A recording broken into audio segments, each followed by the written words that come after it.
Hi there, I'm Vernon from The Casual Artist, which is the name of my creativity coaching practice. And of course, I'm a creativity coach. I help people to love their life by reconnecting them with their creative passions. And I work mostly with busy professionals who are feeling a bit out of balance, a bit stuck in what they're doing, not necessarily fulfilled in the work that they're doing, and want to rediscover some of the creative things that they used to enjoy back in the day. So it's a real honor and a privilege for me to be here and share a few thoughts with you artists that are wanting to share your work with the world.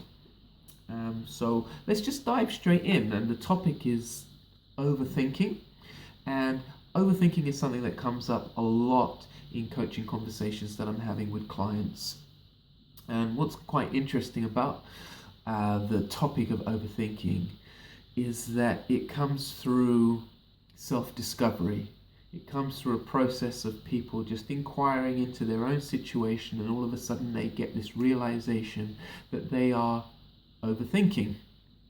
So it's not like they meet up with me and then they say, "Look, Vernon, I've got this issue where I think a lot." It actually happens a bit later on. So you may not even be aware that you overthink. There's a good chance that you do. And if you find that it is a challenge for you, then hopefully these next few minutes will be of use to you in some way. So I'm going to talk a little bit about why we overthink, and then I'm going to go into a few tips that I've got as well. All right. But let's just get a bit more of a picture of what overthinking is all about. We have a lot of emotions going on for us at any given moment. We have excitement, especially in your case where you want to get your work and your creative talent out into the world. There is definitely excitement, but that can quickly shift to fear, and then fear can maybe shift to guilt. Guilt can shift to confusion. And then there's a lot of questions going on. Oh, I haven't got what it takes. What would other people think? Oh, life is hard. Things are too hard. Did I make the right decision? Just over and over again we're thinking. It's a lot of exhausting thoughts going on. All right? It's a big, overwhelming mess of conversation in our head, evaluation, judgment. All of it is just, and this is what we call overthinking. So you may or may not relate to this in some way. If you want to imagine what it might look like, do you remember the tornado in the opening scenes of The Wizard of Oz? This huge tornado. It's very beautifully captured in however they did this special effect. But that's what's going on in your head. Just imagine that. And how on earth can anybody get anything done in this life with that happening in our head? So we have to find a way to somehow press the pause button on that, to calm that down, slow that down, get a little bit more into our bodies in order for us to have the energy, the confidence, and the motivation to get out there and share what we are doing with the world.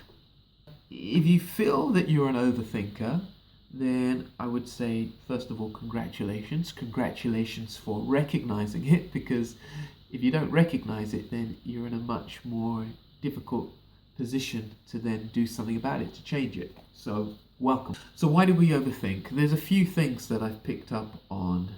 I'd say there's more, but I'm going to pick 3 points that I feel are specific to this little conversation that we're having here. So the first one is perfectionism. Most of us want everything to be right, which is why we keep having these conversations in our heads. We want to minimize the pain, we want to make the right decision every time, and we're just constantly trying to work out in our head and in our imagination how things are going to pan out. Like a little game that we're playing, there's a theatrical performance going in our heads. If this, what, why? Maybe not a performance, more of a bit of like a puzzle that we're trying to fit the pieces together. But again, we just need to try and step out of that and get into a more centered place. Second reason why a lot of people overthink is there's a lack of action. If we are not in the doing process, of whatever it is that we're doing, want to do, then what are we left to do? So if we're not doing, what else could we be doing? Most of the time we're just thinking. So we're up in our heads. And if we're thinking, we're creating scenarios, we're looking to the future, imagining what would happen out there. Look to the past. Oh, if I did this or I did that, but that didn't work and this and whatever. A lot of questioning. Okay, so that's the second point, lack of action.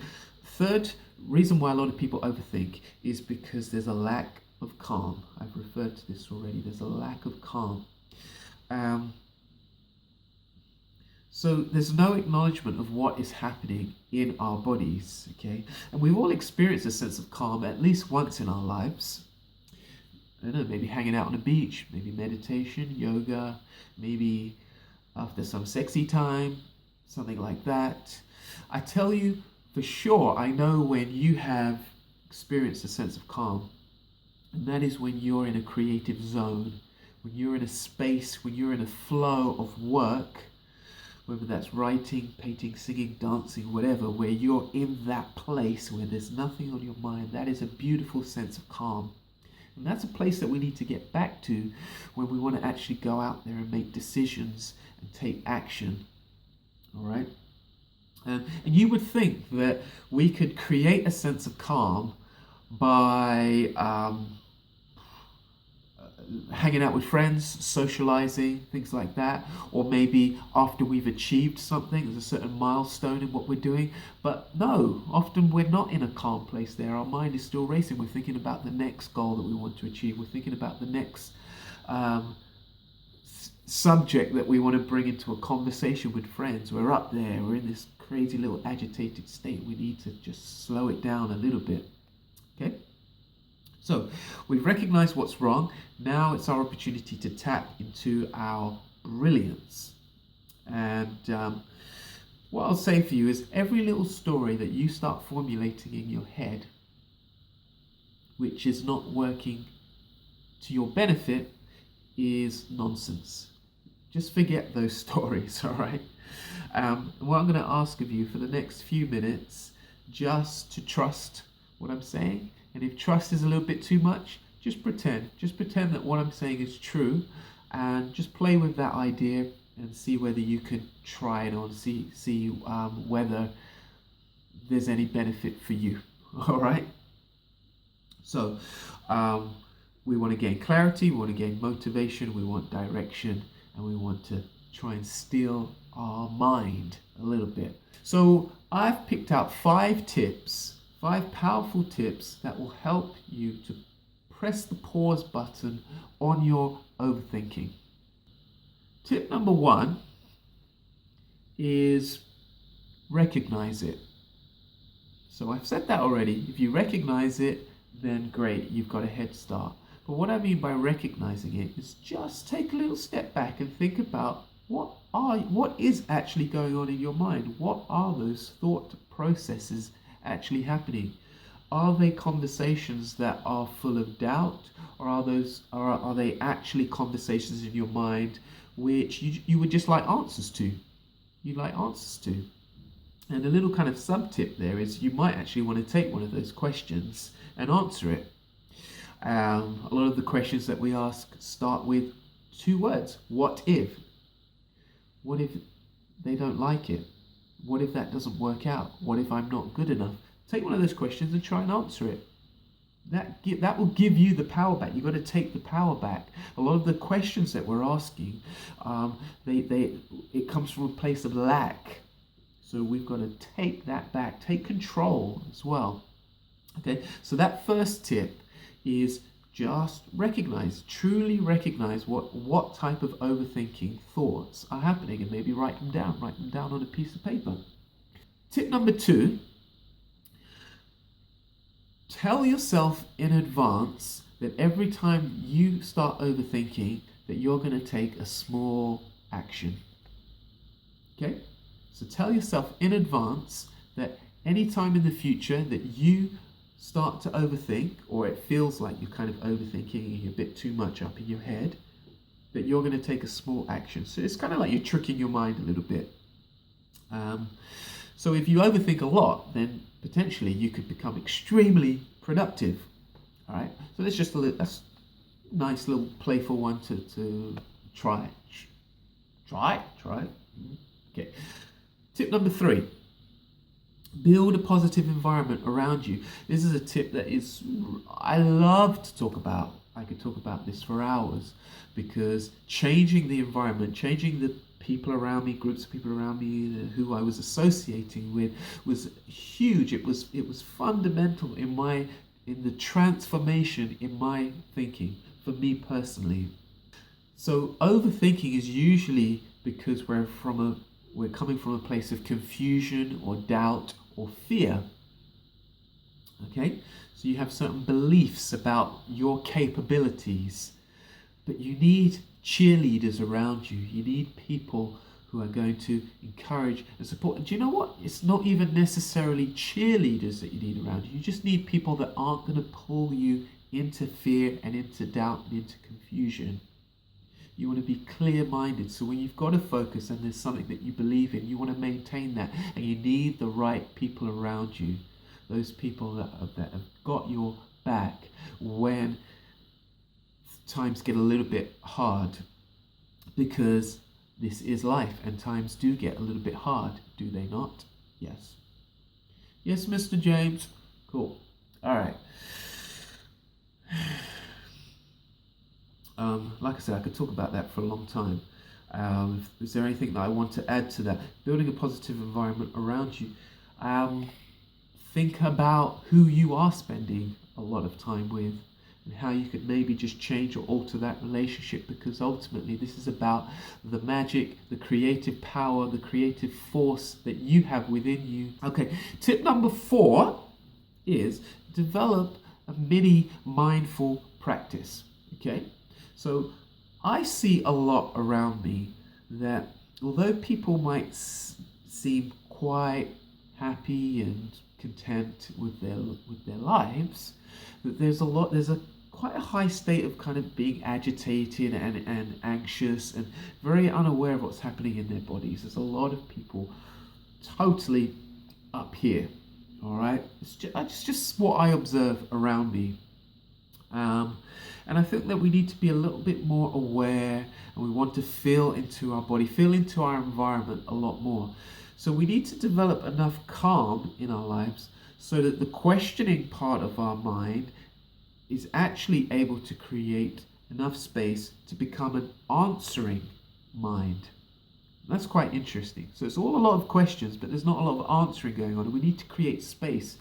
And space is created through calm and through a bit of a slowing down. And it's not like always being calm. I'm a pretty chilled, calm person most of the time.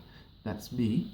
But what we're saying here is at the moments when you need it, the ability to turn on calm. So this is what I'm talking about, developing a mini mindful practice.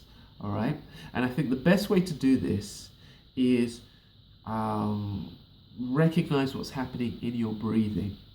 So I'm going to be quick on this one, and there'll be people out there who can teach this a lot better.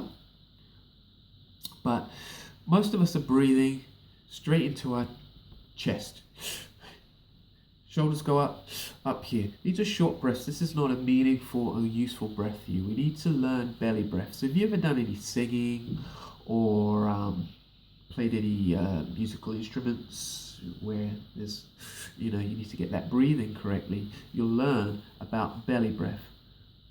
And nice simple way to practice this, I don't know if you can see. We're going to put one hand on our belly and one hand on our chest. And when we breathe in, we want the bottom hand to expand out beyond this top hand, okay? And as we breathe out, we want the bottom hand to compress in further than where our top hand is, all right? So when we are breathing, we're allowing all that air to go right down nice and deeply into our belly, okay? So there's no holding breath here, and it's a nice slow breath as well. There's no holding on to anything. Yeah. Just try this. Just practice belly breathing. And one thing I always remember when I was learning Thai massage, our teacher said sometimes it only takes one breath. And it was something that really stuck with me, because meditation and getting into a Zen state and all of these mindful, wizardry that we feel that we have to learn, sometimes it just takes one breath to get us where we need to be. One meaningful breath and breathing in the right way. Most of us are not breathing correctly. I'm not breathing right now. Let's blame it on the pollen in the air, okay? Which is all good. So yeah, develop a mini mindful practice. So it may be breathing, maybe it's just getting into that habit of attending yoga classes more, or joining a group for mindfulness, or exploring your meditation practice even deeper or further. But we need mini mindful practices, moments where we feel that, oh, we're up here. What can I do? Just to tune in, check in, and slow down. All right, so develop a practice. And finally, tip number 5. So tip number 4 was develop a mini mindful practice. Tip number 5 is, how many fingers did I have up? Cultivate a sense of trust in yourself. Cultivate a sense of trust in yourself. Trust yourself. All right, maybe there is a big decision that you need to make, and you're way up there. Or maybe you're just thinking. You're just a person that likes to think a lot. That's fine. But what I would say to you is pause. Put your hand back here again. And say to yourself, I trust myself. I trust myself.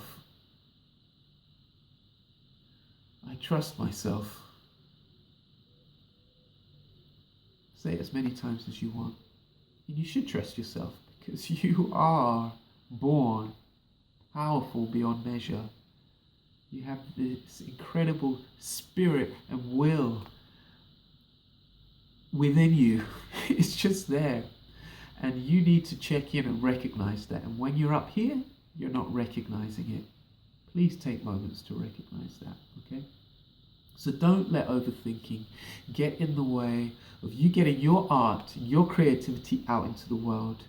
For the world truly deserves what you have to offer. Overthinking is a byproduct of your ambition. You want to succeed. You want to feel great. You want the world to be the recipient of your greatness. You want to feel connected to them. Okay, so feel into your body. Excuse me. Recognize what is happening in your body and work on it in some way. Hear the questions mulling around in your head. Face them with courage and trust that you have the answers. Because you do have the answers. Thank you very much for listening, and I wish you everything you wish for yourself on your creative journey. Thank you very much. Thanks for watching this. For the next video, just click. Don't forget to subscribe. See you later. Bye bye.